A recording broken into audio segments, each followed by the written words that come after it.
இஸ்ரேலுடைய பாதுகாப்பு நிபுணராக இருக்கக்கூடிய யோஷி மெல்மன் இன்றைக்கு ஒரு அறிக்கையை வெளியிட்டிருக்கிறார். இஸ்ரேலுடைய ஊடகங்களுடைய தலைப்புச் செய்தியாக வந்திருக்கக்கூடிய ஒரு முக்கியமான அறிக்கை இது. அந்த அறிக்கையில் அவர் என்ன சொல்றாருன்னு சொன்னா, இந்த யுத்தம் வெறுமனே 2 வாரங்கள் 15 நாட்களில் முடியும் என்றுதான் IDF எதிர்பார்த்தது. ஆனால் இனிமேல் இந்த யுத்தத்திற்கு காலக்கெடு நிர்ணயிக்க முடியாது என்கிற நிலை ஏற்பட்டிருக்கிறது. இப்ப நிலைமை எப்படி இருக்கு தெரியுமா? காசா மக்கள் இதையெல்லாம் பார்த்துக்கிட்டு இருக்கிறாங்க. எப்படியெல்லாம் எங்களை ஓட விட்டார்களோ அதே மாதிரி அவர்களை ஓட விட்டுக் கொண்டிருக்கிறது ஈரான் என்கிற பெருமகிழ்ச்சி அவர்களுக்கு இல்லாமல் இல்லை என்பதையும் நம்ம இங்க புரிகிற அதே நேரத்தில் டியாகோ கார்ஷியா விமான நிலையத்துக்கு ஜூன் 19 முதல் அமெரிக்காவினுடைய B-52 குண்டுவீச்சு விமானங்கள் வந்திறங்கி இருப்பதை அல் ஜசீரா இன்றைக்கு உறுதிப்படுத்துகிறது. அல் ஜசீரா இன்றைக்கு சேட்டலைட் புகைப்படத்தோட சில செய்திகளை வெளியிட்டிருக்கிறாங்க. அதுல நீங்க பாத்தீங்கன்னா டியாகோ கார்ஷியா இதுதான்.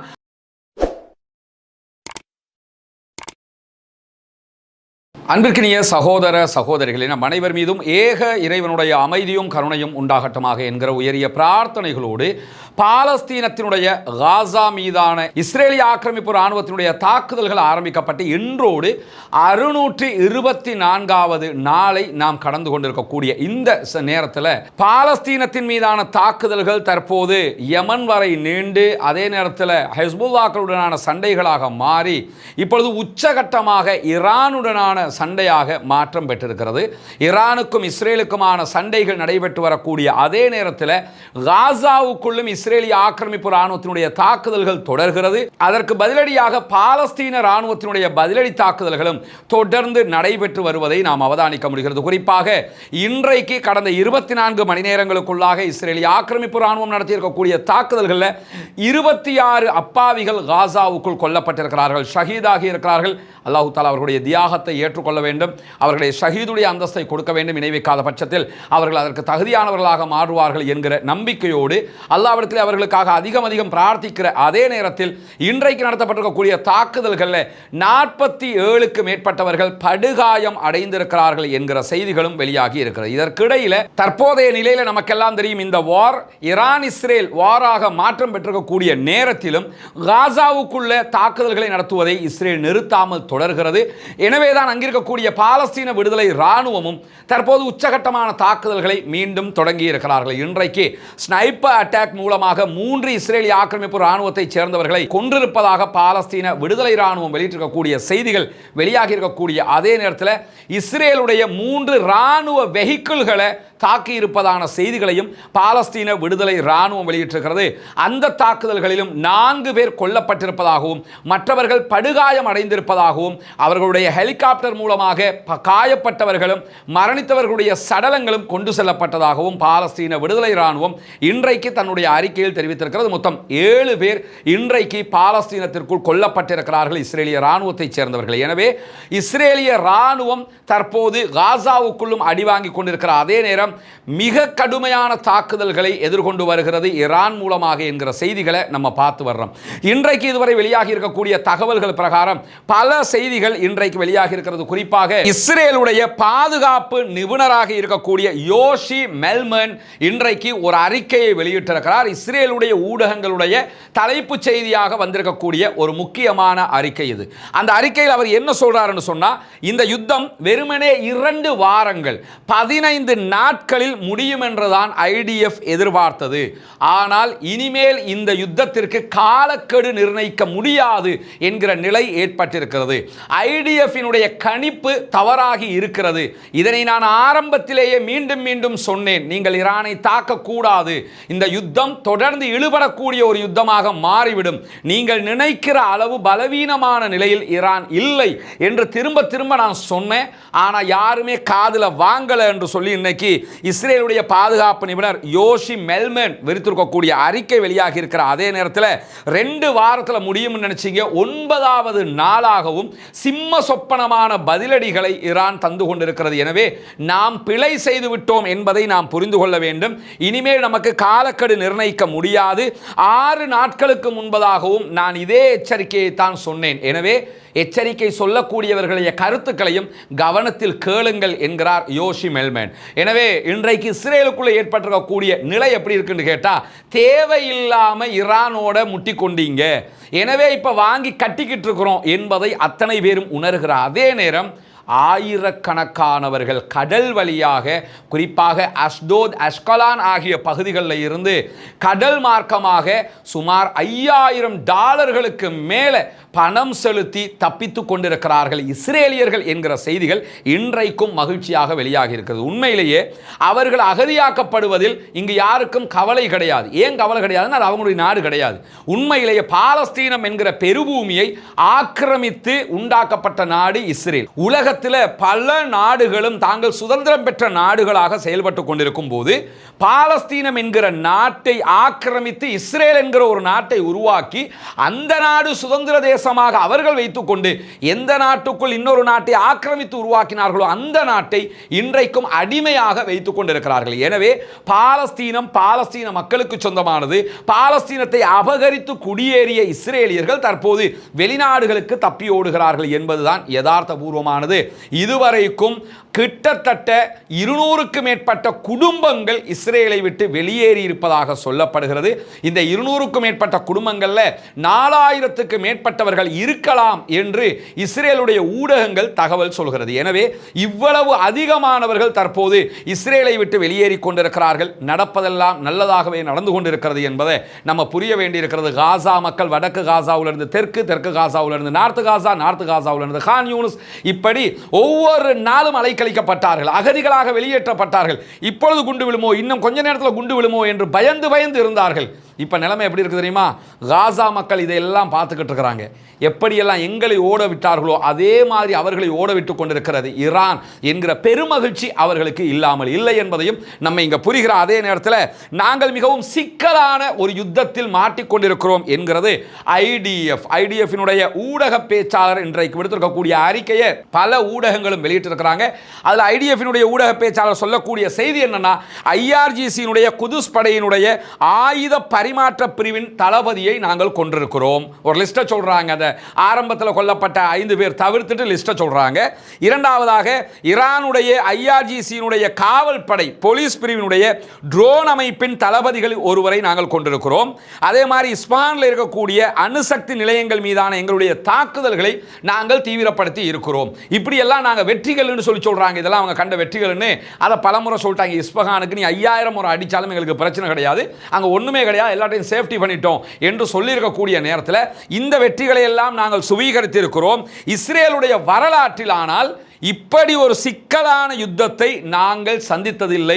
கடுமையான ஒரு யுத்தத்தை நோக்கி நகர்ந்து கொண்டிருக்கிறோம். ஈரானுடைய அச்சுறுத்தலை நீக்க வேண்டும் என்று சொன்னால் நாங்கள் பல நோக்கங்களை அடைய வேண்டியிருக்குது, சாதாரணமான விஷயம் இல்லை என்று சொல்லி இன்றைக்கு ஐடிஎஃப் இஸ்ரேலி டிஃபென்ஸ் ஃபோர்ஸஸ் என்று சொல்லக்கூடிய இஸ்ரேலுடைய டயப்ப ஃபோர்ஸஸ் இப்படி ஒரு செய்தியை சொல்லி இருக்கிறது.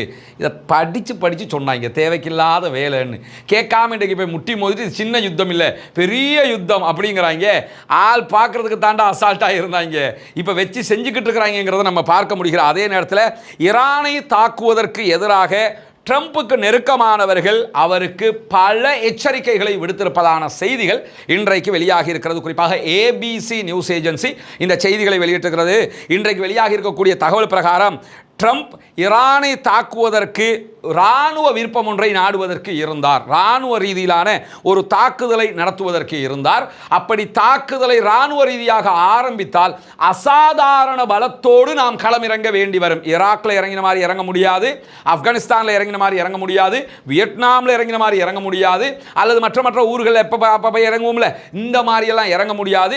ஒரு அசாதாரண பலம் நமக்கு இருக்க வேண்டும். காரணம் என்னன்னு சொன்னால், நம்ம ஈரானை தாக்குறது மட்டுமில்லை அங்கே இருக்கக்கூடிய விவகாரம், நம்முடைய 50,000 ராணுவம் மிடில் ஈஸ்டில் இருக்கிறாங்க. எல்லா அரபு நாட்டிலையும் 50,000 அமெரிக்க ராணுவம் இருக்கிறது. அமெரிக்காவினுடைய நிறைய விமானங்கள், போர் விமானங்கள், கப்பல்கள் என்று பலதும் இருக்கிறது. எனவே நம்ம களம் இறங்குறதாக இருந்தால் 2ல் 1 முடிவெடுத்து தான் உள்ள இறங்கணும் என்று சொல்லி எச்சரிக்கை செய்திருப்பது மட்டுமல்லாமல், ஈரானுடைய அணுசக்தி நிலையங்கள் மீதான அமெரிக்காவினுடைய தாக்குதல் நடத்தப்படுவது என்பது மிக மிக ஆபத்தான தவறானது என்று சொல்லி டொனால்ட் ட்ரம்புக்கு அவருக்கு மிக நெருக்கமானவர்கள் எச்சரிக்கை செய்திருக்கிறார்களாம். அதிலும் குறிப்பாக டொனால்ட் ட்ரம்பினுடைய மிக நெருங்கிய நண்பர்களில் ஒருவராக இருக்கக்கூடிய ஸ்டீவ் பேனன் இன்றைக்கும் கடுமையான எச்சரிக்கையை ட்ரம்புக்கு கொடுத்திருக்கிறார். அவர் கூடுதலாக சொல்லும்போது என்ன சொல்லியிருக்கிறார்னு கேட்டா, இஸ்ரேலுடைய உளவுத்துறையை நம்ப வேண்டாம், இஸ்ரேலுடைய மொசாது சொல்லுகிற தகவல்களை நம்பாதீங்க. இவ்வளவு நாளா ஈரான் அது இல்லை, இது இல்லை, அப்படி இல்லை, இப்படி இல்லைன்னு நம்மளை ஏமாத்தி விட்டாங்க. இப்ப அடி உலக்கில் தான் தெரியுது நம்ம எதிர்பார்க்காத ஆயுதத்தை அவங்க வச்சுக்கிட்டு இருக்கிறாங்க.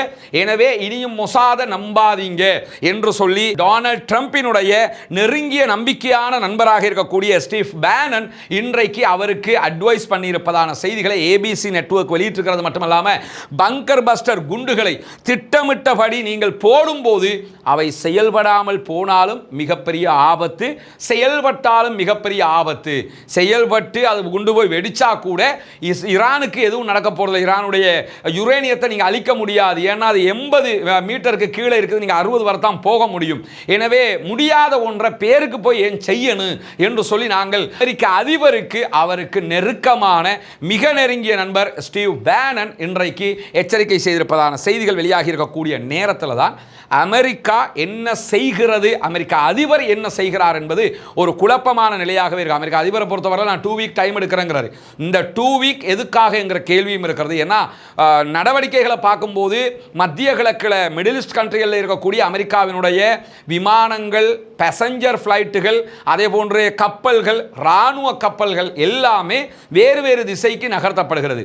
அமெரிக்காவில் இருக்கக்கூடிய விமானங்கள் மத்திய கிழக்குக்கு கொண்டு வருவதற்கு நெருக்கமாக யூரோப் கண்ட்ரிகளுக்கு மாற்றப்படுகிறது. மத்திய கிழக்கில் இருக்கக்கூடிய அவர்களுடைய பல வளங்கள் மத்திய கிழக்கில் இருந்து வெளிநாட்டுக்கு கொண்டு செல்லப்படுகிறது. அதுக்கான காரணமாக எது இருக்கலாம் என்று சொன்னால், மத்திய கிழக்கில் இருக்கக்கூடிய அவர்களுடைய பல வளங்கள் மத்திய கிழக்கில் இருந்து வெளிநாடுகளுக்கு கொண்டு செல்லப்படுகிறது. ஏன்னா ஈரான் மேல தாக்குதல் நடத்துகிற திட்டம் போலயே தெரியுது அவங்களுடைய விமானங்கள் யூரோப் வரைக்கும் கொண்டு வரப்படுவது. அதே நேரத்தில் இங்கே இருக்கக்கூடிய வளங்கள் எல்லாம் வெளியேற்றப்படுவது, பெரிய பெரிய கப்பல்களை எல்லாம் வெளியேற்றிக்கிட்டு இருக்கிறாங்க மத்திய கிழக்கில் இருந்து.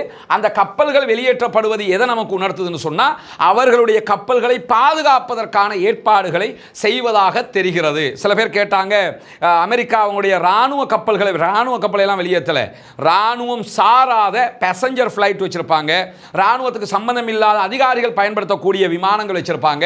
இந்த மாதிரி ஒரு தாக்குதல் நடத்தப்பட்ட நஷ்டத்தை குறைக்கிறதுக்காக அப்படியான ஐட்டங்கள் எல்லாம் வெளியேற்றி கொண்டிருக்கிறார்கள். எனவே அமெரிக்கா எந்நேரமும் ஒரு யுத்தத்திற்கு தயாராகிறது. 2 வீக்குக்கு அப்புறம் அடிங்கன்னு அதிபர் சொன்னார்னா அடிப்பாங்க, அடிக்காதீங்கன்னு சொன்னாங்கன்னா அடிக்க மாட்டாங்க.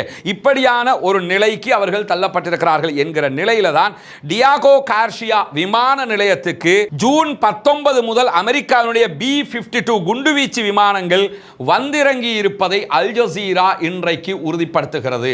அல் ஜசீரா இன்றைக்கு சேட்டலைட் புகைப்படத்தோட சில செய்திகளை வெளியிட்டிருக்கிறாங்க. அதுல நீங்க பாத்தீங்கன்னா டியாகோ கார்ஷியா இதுதான். அங்க அவர்களுடைய B-52 விமானங்கள் இருக்கக்கூடிய காட்சிகள் தான் இங்கே அல் ஜசீராவுடைய புகைப்படத்தை தான் நான் உங்களுக்கு காட்டிக்கிட்டு இருக்கிறேன்.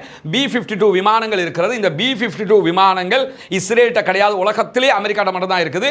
இந்த விமானத்தில் இருந்து அந்த பங்கர் பஸ்டர், ஈரானுடைய அணு தயாரிக்க யுரேனியம் செறிவூட்டுகிற அந்த இடத்துக்கு இவங்க அட்டாக் பண்ணுவாங்க. 80 மீட்டருக்கு மேலே போக வேண்டி இருக்குதுல்ல, அதில் 60 மீட்டர் வரைக்கும் போகிற அந்த குண்டை இந்த விமானங்கள் மூலமாகத்தான் போட முடியும் என்று சொல்லப்படுகிறது. எனவே அந்த டியாகோ கார்ஷியாவுக்கு வந்திருக்கக்கூடிய காட்சிகளை அல் ஜசீரா இன்றைக்கு காட்டுகிற அதே நேரத்தில் நீங்க பார்க்கலாம், டியாகோ கார்ஷியா எங்க இருக்குதுன்னு பார்த்தீங்கன்னா ஈரான் இங்க இருக்குது. இங்க பாருங்க, ஈரானுடைய பகுதிகளை நீங்க பார்க்க முடியும். இதெல்லாம் சவுதி உள்ளிட்ட மற்ற அரபு நாடுகள். டியாகோ கார்ஷியா இந்த இடத்துல இருக்குது. அதாவது இந்திய இலங்கைக்கு கீழே இங்க கொஞ்சம் லாங்ல வரணும். இங்க தான் டியாகோ கார்ஷியா இருக்குது. இன்னும் ஜூம் பண்ணி நீங்க பாத்தீங்கன்னா இதுதான் டியாகோ கார்ஷியா. டியாகோ கார்ஷியாவில் அமெரிக்காவினுடைய விமானப்படை தளம் இங்க தான் இருக்குது. ஒரு சின்ன தீவு. அந்த தீவு பிரிட்டிஷுக்கு சொந்தமான தீவு. ஆனால் அமெரிக்கா தான் அவர்களுடைய முழு வேலைகளையும் அங்கே பார்த்துக்கிட்டு இருக்கிறாங்க. இங்க நீங்க பார்க்கலாம் டியாகோ கார்ஷியாவினுடைய கூகுள் மேப்பை தான் நான் காட்டுறேன். இந்த கூகுள் மேப்ல நீங்க பாத்தீங்கன்னா எந்த ஒரு விமானமும் இல்லை. இந்த இடத்துல மட்டும் 2 விமானங்கள் இருக்கிறது.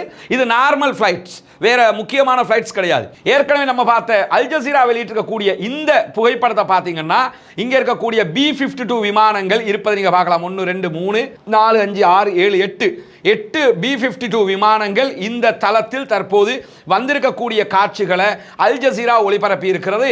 ஆனால் நம்ம எடுக்கக்கூடிய இந்த கூகுளுடைய மேப் வந்து அப்டேட்ல இந்த புகைப்படங்களை காட்டல, பழைய புகைப்படத்தை தான் காட்டிக் கொண்டிருக்கிறது. இதுதான் டியாகோ கார்சியானுடைய விமான நிலையம். இங்க அப்ப இருக்கல, இப்ப அவர்களுடைய B-52 விமானங்கள் வந்து இறங்கி இருக்கிறது. குறிப்பாக இந்த விமானங்கள் தான் பங்கர் பஸ்டர் பாம் போடக்கூடிய. அப்ப எதுக்கு டியாகோ கார்சியாக்கு கொண்டு வந்தாங்கிற ஒரு கேள்விக்கு மத்தியில் இன்னொன்னே நம்ம புரிஞ்சுக்கிறோம் என்னன்னு கேட்டா, ஈரான் இருக்கக்கூடிய ஆயுதங்களை கொண்டு, ஈரான் வைத்திருக்கக்கூடிய பாலிஸ்டிக் மிசைல்ஸை கொண்டு ஈரான் இங்கிருந்து அரபு நாடுகளுக்கு மட்டுமில்ல, அரபு நாடுகளில் இருக்கக்கூடிய அமெரிக்காவுடைய தளங்களுக்கு மட்டுமில்ல தாக்கலாம், அவங்க இங்கிருந்து நேர டியாகோ கார்சியா வரைக்கும் தாக்குகிற ஆயுதங்களும் அவர்களிடத்தில் இருக்கிறது. எனவே இந்த B-52 விமானங்கள் தாக்குதல் நடத்துகிற அதே நேரம் அந்த படைத்தளத்துக்கும் அவர்கள் தாக்குதல் நடத்துகிற அளவுக்கு அவர்கள் தேவையான ஆயுதங்களை செய்து வைத்திருக்கிறார்கள் என்கிற செய்திகளும் இன்றைக்கு நம்ம பார்க்க முடிகிற அதே நேரத்தில் போர் விமானங்கள் உட்பட, மேலதிக போர் விமானங்கள் உட்பட B-52 குண்டுவீச்சு விமானங்கள் அதனுடைய 2 படைப்பிரிவுகள் மிசோரியில் இருக்கக்கூடிய வைட்மேன் விமானத்தளத்தில் இருந்து, அவருடைய வைட்மேன் விமானத்தளத்தில் இருந்து பசிபிக் தீவாக இருக்கக்கூடிய குவாமை நோக்கி வந்து கொண்டிருப்பதாக செய்திகள் இன்றைக்கு வெளியாகி கொண்டிருக்கிறது. இங்க நீங்க பார்க்கலாம், ஈரான் இங்கே இருக்கிறது, இந்த இடத்துல டியாகோ கார்சியா இருக்கிறது, இந்த இடத்துக்கும் B-52 விமானங்கள் வந்து கொண்டிருக்கிற அதே நேரத்தில் இந்த இடத்துல பார்த்தீங்கன்னா பசிபிக் தீவுகள் இருக்கக்கூடிய குவாம் ஐலாண்ட் இருக்குது. இந்த இடத்திலும் அமெரிக்காவினுடைய போர் விமானங்கள் தற்போது வந்திருக்கிறது. என்ன விஷயம் என்று கேட்டா, ஈரான் இங்கிருந்து இங்க தாக்குகிற வல்லமையும் இருக்கிறது, இங்கிருந்து இங்க தாக்குகிற வல்லமையும், ஈரானுக்கு பாலிஸ்டிக் ஏவுகிற வல்லமை இருப்பதாக சொல்லப்படுகிறது. ஆனா அவங்க தாக்குதல் ஆரம்பிச்சா தான் அது எந்த அளவுக்கு உண்மை, எந்த அளவு தூரம் அது நடக்கும் என்பதை நம்ம பார்க்க முடியும். ஆனால் ஈரான் அதை சொல்லிக் கொண்டிருக்கிறது. இங்க நீங்க படத்தில் பார்க்கலாம், இதுதான் B-52 வகையான அவர்களுடைய தாக்குதல் விமானம். உலகத்தில் அமெரிக்காட்ட மட்டுமே இருக்கக்கூடிய விமானம், பயங்கரமான விமானம் அது. அந்த விமானத்தினூடாகத்தான் அவர்கள் அந்த குண்டுகளை ஈரான் மீது போட முடியும். எனவே ஈரானோட அமெரிக்கா சண்டைக்கு வருமா வராதான்னா 50-50 எப்பயும் இருக்குது, வரலாம் வராமலும் இருக்கலாம். ஆனால் ஆயுத நகர்த்தல்களை பார்க்கும்போது சண்டைக்கு தயாராகுவது தெரிகிறது. அரபு நாடுகளும் அதுக்கு தயாராக ஏதோ ஒன்று நடக்கப் போகுது என்று சொல்லி தெரிஞ்ச காரணத்தினால தான் எண்ணெய் ஏற்றுமதியை அரபு நாடுகள் அதிகரித்திருப்பதான செய்திகள் இன்னைக்கு வந்திருக்கேன்னா, அட்டாக்குன்னு வந்துருச்சுன்னா எண்ணெய் ஏற்றுமதி, அந்த ஏற்கனவே நம்ம ஹொர்முஸையெல்லாம் அவங்க மூடிட்டாங்கன்னு சொன்னால் சிக்கலா போயிடும். இப்போ உடனடியாக நிறைய எண்ணெய் ஏற்றுமதி வேலைகளை செய்கிற செய்திகளும் வெளிவந்திருக்கக்கூடிய அதே நேரத்தில் சேனல் 20 இஸ்ரேலுடைய ஊடகம் வெளியிட்டிருக்கக்கூடிய செய்திகளில் 1,00,000க்கு மேற்பட்ட இஸ்ரேலியர்கள் நாட்டுக்குள் வர முடியாமல் வெளிநாடுகளில் சிக்கி தவிக்கிறார்கள் என்கிற செய்திகளையும் வெளியிட்டிருக்கிறது. இன்றைக்கு இஸ்ரேல் ஈரான் மேலே நிறைய தாக்குதல்களை நடத்தி இருக்கிறாங்க. குறிப்பாக வான்வழி தாக்குதல்களால் அஹ்வாஸ் ஆம்புலன்ஸ் மையம் மொத்தமாக அளிக்கப்பட்டிருக்கிறது. ஈரானுடைய அஹ்வாஸ் சிட்டியில் இருக்கக்கூடிய மருத்துவ மையம், மருத்துவ அறிவியல் பல்கலைக்கழகத்தோடு இணைந்த பகுதி, அது மொத்தமாக இன்றைக்கு டிஸ்ட்ராய் பண்ணியிருக்கிறாங்க. அதனுடைய காட்சியில் நம்முடைய டெலிகிராம் சேனல்லையும் நம்ம வெளியிட்டிருக்கிறோம். 115 அங்கே ஆம்புலன்ஸை கூப்பிடணும்னா 115 அடிச்சா ஆம்புலன்ஸ் வரும். அந்த மையத்தை தான் இன்றைக்கு இஸ்ரேல் அளித்திருக்கிறது. அதனுடைய முழுமையான பகுதிகளும் அளிக்கப்பட்டிருப்பதாக சொல்லப்படுகிறது. ஈரானோட ராணுவத்தோட மோதுவாண்டு பார்த்தா வளம மாதிரி காசாவுலவே எப்படி அப்பாவிகளுக்கு மருத்துவமனைக்கு மடிச்சாங்களோ அதே வேலையை செய்ய ஆரம்பிச்சிருக்கிறாங்க. அது தவிர ஈரானுடைய கர்மன்ஷா மாகாணத்தில் இன்றைக்கு இஸ்ரேலிய தாக்குதல் விமானங்கள் நடத்தியிருக்கக்கூடிய தாக்குதல்களில் 3 மருத்துவமனைகள் குண்டு வீசி அளிக்கப்பட்டிருக்கிறது, தாக்குதலுக்குள்ளாகி இருக்கிறது. 6 அம்புலன்ஸுகள் அந்த இடத்துல, 3 மருத்துவமனைகளில் 6 அம்புலன்ஸுகளும் அளிக்கப்பட்டிருக்கிறது. ஈரானுக்கு சொந்தமான அம்புலன்ஸ் ஹெலிகாப்டர் ஒன்றும் இன்றைக்கு குண்டு தாக்குதலுக்கு இலக்காகி இருக்கிற அதே நேரத்தில் 2 மருத்துவ பணியாளர்களும் கொல்லப்பட்டிருக்கிறார்கள் என்கிற செய்திகள் இன்றைக்கு வெளியாகி இருக்கிறது. அதே போன்று இஸ்ரேலுடைய விமானப்படை ஈரானில் 200க்கும் மேற்பட்ட தரையிலிருந்து தரைக்கு தாக்கக்கூடிய ஏவுகணைகளை அளித்திருப்பதாக இன்றைக்கு இஸ்ரேல் அறிவித்திருக்கிறது. மொத்தமாக அவங்க 200 ஏவுகணைகளை அளிச்சிருக்கிறாங்களாம். இப்போ ஒரு ஜோக்க பாருங்களேன், என்னன்னா 2000 பாலிஸ்டிக் ஏவுகணைகள் ஈரானிடத்தில் இருப்பதாக சொல்கிறார்கள். பாதியை அழிச்சிட்டதாக இத்தனை நாள் சொன்னாங்க. அப்ப 1000 அழிச்சிட்டாங்கன்னு அர்த்தம். 400 மிசைல் எங்க மேல ஈரான் அடிச்சிருக்குன்னாங்க. அதுல 400 கழிச்சிங்கன்னா 600 மிசைல்ஸ் தான் அவங்கள்ட்ட இருக்குதுன்னு அர்த்தம். இதுதான் இவ்வளவு நாட்களாக அவர்கள் சொல்லி வந்த செய்தி. ஆனா இன்னைக்கு என்ன சொல்றாங்கன்னா, நாங்க மொத்தம் 200 அழிச்சிருக்கிறோம்னாங்க. 2000ல் 200 பாதியா அல்லது 10ல் 1 மடங்கா அப்படியே அழிச்சாலும் 2000 பாலிஸ்டிக் இருக்குதுன்னா 200 அழிச்சிருக்கிறீங்கன்னா 1800 இருக்குதுன்னு அர்த்தம். அதுல 400 உங்க மேல அடிச்சிருக்கிறான்னு சொல்லி சொன்னா அப்பவும் 1400 இருக்குதுன்னு அர்த்தம். அப்ப என்னன்னா செய்திகளை மக்களுக்கு மாறி மாறி பச்சை போய் இவங்க இந்த அதாவது பிறவியிலேயே இருக்கக்கூடிய இந்த ஜியோனிஸ்டுகள் என்னாலே எடுக்க முடியாத கடைஞ்செடுத்த தார்பாயில் வடிகட்டின பொய் எங்க இவங்க. அதனால தான் இந்த செய்திகளை சொல்லிக்கிட்டு இருக்கிறாங்க. இன்னைக்கு பாதி 200 மாறி இருக்குது. 200 தானடா பாதி நீங்க அவன் வச்சிருக்க வேணும் வருஷ கணக்குகளுக்கு யுத்தம் பண்றதுக்கு ஐட்டம் இருக்குன்னு சொல்லிக்கிட்டு இருக்கிறான். இந்த செய்திகளை சொல்லி அவங்க பொய்யர்கள் என்பதை நிரூபித்திருக்கிறார். அதே நேரம் சேனல் 20 இன்றைக்கு வெளியிட்டிருக்கக்கூடிய ஒரு அறிக்கையில் தெஹ்ரானுக்கு கிழக்க இஸ்ரேல் ஈரானுடைய ஆயுத தளத்தை தாக்கி இருக்கிறது என்கிற ஒரு செய்தியை சொல்றாங்க. இப்ப இதுல எத்தனை ஏவுகணைகள் அளிக்கப்பட்டிருக்கிறது என்று சொல்லி நம்ம கேட்கணும்.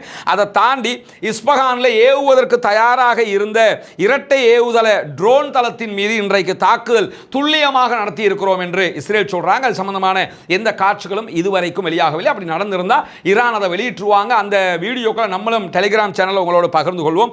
அதை தாண்டி இன்றைக்கு ஈரான் நிறைய தாக்குதல்களை இஸ்ரேல் மேல நடத்தியிருக்கிறாங்க. கடந்த 24 மணி நேரத்தில் ஆக்கிரமிக்கப்பட்ட பாலஸ்தீன பிரதேசமாக இருக்கக்கூடிய இஸ்ரேலை நோக்கி பல்வேறு வகையான டசன் கணக்கான ட்ரோன் தாக்குதல்களை நாங்கள் நடத்தி இருக்கிறோம் என்று சொல்கிறார்கள். இந்த ட்ரோன்கள் எல்லாம் நியமிக்கப்பட்ட இலக்கை துல்லியமாக அடைந்திருக்கிறது என்றும் சொல்கிறார்கள். நம்ம டெலிகிராமில் ஒரு வீடியோ போட்டிருக்கோம், அதை நீங்க பார்க்கலாம். இஸ்ரேலுடைய ஹெலிகாப்டர் போய்கொண்டிருக்கும் போதே அவர்களுடைய ட்ரோன் அட்டாக் ஒன்று நடைபெற்றுக் கொண்டிருக்கிறது. இஸ்ரேல் ஹெலிகாப்டர் இருக்கும் போதே ட்ரோன் அட்டாக் நடக்கிறது. அதனை அவர்களுடைய ஹெலிகாப்டரால் கூட தடுக்க முடியாத ஒரு நிலை இருக்கக்கூடிய நேரத்தில் ஈரான் இன்றைக்கு யஸித் என்கிற அவர்களுடைய மாகாணத்தில் ஒரு மொசாதுடைய உளவாளியை கைது செய்திருக்கிறது. அவனை கைது செய்து விசாரணை நடத்தக்கூடிய காட்சிகளும் இன்றைக்கு வீடியோக்களாகவே வெளியாகி இருக்கு. நீங்க பார்க்கலாம். ஈரானுடைய முக்கியஸ்தர்கள் விசாரணை நடத்துகிறார்கள். இந்த இடத்துல யாரோ ஒருத்தர் இருக்கிறார், அவரை பிளேர் பண்ணி இருக்கிறாங்க. ஆனா இவங்களுக்கு பக்கத்தில் இன்னொரு தளபதியும் இருக்கிறாரு. அவர் இல்லை, இந்த இடத்துல இருக்கிறவர் அவர் தான் இவர்னு மற்ற புகைப்படத்தை பார்த்து நம்ம யோசிக்க கூடாது. அவர் தனியா இருக்கிறார். இந்த இடத்துல யாரோ ஒரு முக்கியஸ்தர் இருக்கிறார். இங்க நீங்க பார்க்கலாம். இஸ்ரேலுடைய உளவாளியை விசாரணை நடத்தக்கூடிய காட்சி நடைபெற்று வருகிறது. இன்றைக்கு இது தவிர இன்னும் நிறைய பேரை அவங்க அரெஸ்ட் பண்ணியிருக்கிறாங்க. அந்த காட்சிகளையும் நம்ம இன்றைக்கு உங்களுக்கு நம்முடைய கடந்த வீடியோவில் சொல்லி இருந்தோம் என்பதை நினைவூட்டுகிற அதே நேரம் இஸ்ரேலுடைய ஊடகங்கள் ராணுவ அதிகாரியை மேற்கோள் காட்டி ஈரான் ரொம்ப சூப்பரான கண்காணிப்பு அமைப்புகளை கொண்டிருக்கிறது என்கிற ஒரு செய்தியை இன்றைக்கு வெளியிட்டு இருக்கிறார்கள். ஈரானை இவ்வளவு காலமாக ஒன்றும் இல்லை, ஒன்றுக்கும் உதவாத நாடு என்று சொன்ன வாயி இப்போ ஈரானை புகழ்ந்து தள்ளுது. ஈரானை மற்றவங்க புகழ்றது வேற விவகாரம். ஆனால் இப்போ இஸ்ரேல்காரனை புகழ்ந்துக்கிட்டு இருக்கிறான். நம்ம நினைச்ச மாதிரி இல்லைங்க, ட்ரோன் வச்சிருக்கிறான், பெரிய பெரிய ராக்கெட்டு வச்சிருக்கிறான், அட்டிக்கிற அடியெல்லாம் பேலிஸ்டிக் வச்சிருக்கிறான், சூப்பர்சோனிக் வச்சிருக்கிறான், என்னமெல்லாம் வச்சிருக்கிறான் அப்படின்னு சொல்லி அவங்களே இப்போ இதெல்லாம் அல் ஜசீரா போடுறதல்ல, அவர்களுடைய ஊடகங்கள் சொல்லக்கூடிய செய்திகளை தான் நம்ம உங்களுக்கு தந்துக்கிட்டு இருக்கிறோம். அவ்வளவு அழுத்தமான செய்திகளை அவங்களே சொல்லிக்கிட்டு இருக்கிறாங்க. நம்ம நினைச்ச மாதிரி இல்லாமல் ரொம்ப பயனளிக்கக்கூடிய ரொம்ப சூப்பரான கண்காணிப்பு அமைப்புகளை ஈரான் வைத்துக் கொண்டிருக்கிறது என்று சொல்லி இன்றைக்கு இஸ்ரேலுடைய ஊடகங்களே தகவல் வெளியிட்டிருக்கக்கூடிய நேரத்தில் இன்றைக்கு ஈரானுக்கு ஆதரவாக தாம் நேரடியாக களத்திற்கு வருவதாக ஹூதிகள் படைப்பிரிவு இன்றைக்கு அறிவித்திருக்கிறார்கள்.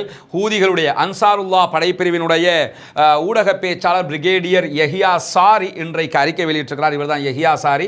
அவர் வெளியிட்டிருக்கக்கூடிய அறிக்கைகள் இன்றைக்கு முழுவதுமாக அல் ஜசீரா உள்ளிட்ட எல்லா ஊடகங்களும் வெளியிட்டிருக்கிறாங்க. அதில் அவர் என்ன சொல்றாருன்னு கேட்டால், அமெரிக்கா ஈரானுக்கு எதிரான தாக்குதல்களில் ஈடுபட்டால் அமெரிக்கா களத்துக்கு வருகிற வரைக்கும் வராத வரைக்கும் நாங்கள் சும்மா இருப்போம். ஏன்னா அமெரிக்காவுக்கும் அவங்களுக்கும் ஒமான் வழியாக ஒரு பேச்சுவார்த்தை நடைபெற்று அமெரிக்காவுடைய கப்பல் கிளம்பி போயிடுச்சு. அவங்களும் அடிக்க மாட்டாங்க. அமெரிக்காவுடைய கப்பல்களுக்கு செங்கடலில் ஹவுத்திகள் அடிக்க மாட்டாங்க. அதனால் அமெரிக்காவும் ஹவுத்திகள் மேலே அட்டாக் பண்ணாதுன்னு சொல்லி அவங்க கிளம்பி போயிட்டாங்க. ஆனால் இப்போ ஹவுத்திகள் என்ன சொல்கிறாங்கன்னு சொன்னால், நீங்கள் அதாவது அமெரிக்கா ஈரான் மேலே தாக்குதல்களை நடத்தினால் ஈரானுக்கு ஆதரவாக பாலஸ்தீனத்திற்கு ஆதரவாக அமெரிக்காவினுடைய நலன்கள் மீது பிராந்திய முழுவதும் இருக்கக்கூடிய கப்பல்கள் அதே போன்று போர்க்கப்பல்கள் மீது தாக்குதல்களை நடத்துவோம். இங்கே தான் ட்விஸ்ட் இருக்குது. என்னன்னா இவங்க அட்டாக் பண்ண ஆரம்பிச்சிட்டாங்கன்னா சவுதி போர்ட்டுக்கு அடிக்க வாய்ப்பு இருக்குது. சவுதியில் இருக்கக்கூடிய இங்கே நீங்கள் பார்க்கலாம், சவுதி அரேபியா இங்கே இருக்குது. அதே நேரத்தில் யமன் இந்த இடத்துல இருக்கிறாங்க. அடுத்ததாக அமெரிக்காவினுடைய பேஸுகள் எல்லாம் எங்கே இருக்குன்னா இந்த குவைத்தில், பஹ்ரைனில், அதே போன்று யுஏஇயில், அபுதாபியில், கத்தாரில் இந்த இடங்கள்லாம் இருக்கிறது. இதில் ஆல்ரெடி சவுதி அரேபியாவுக்கும் யமனுக்கும் இடையில் பெரிய முருகல் நிலை இருக்கக்கூடிய இடத்துல இப்போ 2015 சமாதானமாக இருக்கிறாங்க. இப்பொழுது ஈரானுக்கு ஆதரவாக அமெரிக்காவுக்கு எதிராக அவர்கள் களத்தில் இறங்கினால் சவுதி அரேபியாவில் இருக்கக்கூடிய அமெரிக்க தளங்கள் மீது அவர்கள் தாக்குதல் நடத்த வாய்ப்பு இருக்கிறது. இன்னும் சொல்ல போனால் சவுதி அரேபியாவினுடைய அரம்கோ ஆரம்பத்தில் முழுவதுமாக அமெரிக்காவுடைய கண்ட்ரோலில் இருந்தது. இப்போ அமெரிக்காவுடைய கண்ட்ரோலில் இல்லாவிட்டாலும் அமெரிக்காவுக்கு தான் அவங்க பிஸ்னஸ் பண்ணி கொண்டிருக்கிறாங்க. எனவே அரம்கோ மேலேயும் இவங்க ஆல்ரெடி தாக்குதல் நடத்தியிருக்கிறாங்க. இந்த தாக்குதல்களிலும் அதை செய்வதற்கான வாய்ப்புகள் இருக்கிறது. அதை தாண்டி இவர்கள் கத்தாரோடு இந்த யமன் குரூப்பை நீங்கள் எடுத்துக்கிட்டீங்கன்னா அவர்களை பொறுத்தவரையில் அவங்க ஈரான் மாதிரி யாருக்கும் கட்டுப்பட வேண்டிய, யாரையும் அனுசரித்து போக வேண்டிய தேவை கிடையாது. ஏன்னா ஈரானை மட்டும் தான் அவங்க அனுசரிக்கணும், வேறு யாரையும் அனுசரிக்கிற தேவை கிடையாது. அவங்க தனியாக தான் இருக்கிறாங்க. அதனால் அவங்க நினைச்சாங்கன்னா அரபு நாடுகள் இருக்கக்கூடிய அந்த அமெரிக்க நிலையங்கள் மீது தாக்குதல் நடத்தவும் கூடும். அதை தாண்டி ஆல்ரெடி அவங்க செங்கடலில் வரக்கூடிய அமெரிக்க கப்பல்கள், இஸ்ரேலுடைய கப்பல்களுக்கு தாக்குதல் நடத்தி கொண்டிருந்தாங்க. அமெரிக்காவுடைய கப்பல்களுக்கு தாக்க மாட்டோம் என்று சொல்லியிருக்கிறாங்க. தொடர்ந்து அமெரிக்காவுடைய கப்பல்களுக்கு தாக்குதல் நடத்தியது மட்டும் இல்லாமல் அமெரிக்காவுடைய இராணுவ கப்பல், விமானம் தாங்கி கப்பலுக்கு அடித்தாங்க. F-35 விமானங்களுக்கு அவங்க தாக்குதல் நடத்தினாங்க. எனவே அப்படியான ஒரு தாக்குதலையும் கண்டிப்பாக யமனிகள் செய்வதற்கான வாய்ப்பு இருக்கிறது என்று எதிர்பார்க்க முடியும். யமனிகளுடைய எச்சரிக்கை அப்படித்தான் இருக்கு. ஆனால் இதுக்கு இடையில் இன்னொன்று பார்க்கணும் என்னன்னா, இந்த B-52 வகையான குண்டு இருக்கா இல்லையா, பங்கர் பஸ்டர், இதை யமன் மேலே போடுறதுக்கு அமெரிக்கா தயாராக இருந்தது. ஆனால் அந்த பேச்சுவார்த்தைகள் அப்படி நடந்ததுனால அது போடாமல் தவிர்க்கப்பட்டது என்கிற ஒரு ஆபத்தான செய்தியும் இன்றைக்கு வெளியாகி இருக்கிறது. சில நேரம் ஈரான் மேலே அப்படி ஒரு குண்டை போடுறதுக்கு அமெரிக்கா தயாராகிட்டான்னா யமன் மேலேயும் போடுறதுக்கு துணிஞ்சிருவாங்கிறத நம்ம பார்க்க முடியும். அப்படியும் நம்ம எதிர்கூற முடியும். என்னன்னா அப்படியான ஒரு நிலை இருக்கிறது. எது எப்படி போனாலும் நாங்கள் தாக்குதலை தொடருவோம் என்று சொல்லி இன்றைக்கு யமனிகள் சொல்லியிருக்கிறார்கள். காசாவில் இருக்கக்கூடிய எங்களுடைய சகோதரர்களுக்காக எங்களுடைய தொடர்புகள் எப்போதும் இருக்கும். நாங்கள் காசாவுக்காகவும் ஈரானுக்காகவும் களத்திற்கு வருவோம் என்கிற செய்திகளை இன்றைக்கு யஹியா அதாவது ஹூதிகளுடைய படைப்பிரிவின் செய்தி தொடர்பாளர் இன்றைக்கு அறிவித்திருக்கிறார். எனவே இன்றைக்கு வெளியாக இருக்கக்கூடிய பல முக்கியமான செய்திகளை தான் நம்ம இன்றைக்கு பார்த்திருக்கிறோம். தொடர்ந்தும் இணைந்திருங்கள். ரஸ்மின் MISC நியூஸ் மற்றும் ரஸ்மின் டாக்ஸ் ஆகிய 2 சேனல்களையும் சப்ஸ்கிரைப் செய்யாதவர்கள் சப்ஸ்கிரைப் செய்து கொள்ளுங்கள். பாலஸ்தீனம் வெற்றி பெற வேண்டும், பாலஸ்தீனம் சுதந்திரம் அடைய வேண்டும், பாலஸ்தீன மக்களும் நம்மை போன்று நிம்மதியானவர்களாக மாற வேண்டும், வாழ வேண்டும் என்கிற உயரிய பிரார்த்தனைகளோடு பாலஸ்தீன அப்பாவிகளுக்காக பிரார்த்திக்கிற அதே நேரத்தில் இஸ்ரேலிய ஆக்கிரமிப்பு ராணுவத்திற்கு எதிராக குனூத்து நாசிலாவை ஓத மறந்து விடாதீர்கள். ஜனநாயக ரீதியாக செயல்படுவோம். ஜனநாயக ரீதியாக பாலஸ்தீன அப்பாவிகளுக்கும் குரல் எழுப்புவோம். தீவிரவாதம் ஒழிய வேண்டும், பயங்கரவாதம் இல்லாத ஒழிக்கப்பட வேண்டும், அமைதியான பூவுலக திரும்ப வேண்டும், அனைவரும் நிம்மதியாகவும் அமைதியாகவும் நம்முடைய வாழ்வை கழிக்க வேண்டும் என்கிற பிரார்த்தனைகளோடு முடித்துக் கொள்கிறேன். வாஹர்தா வானா அல்ஹம்துலில்லாஹி ரப்பில் ஆலமீன்.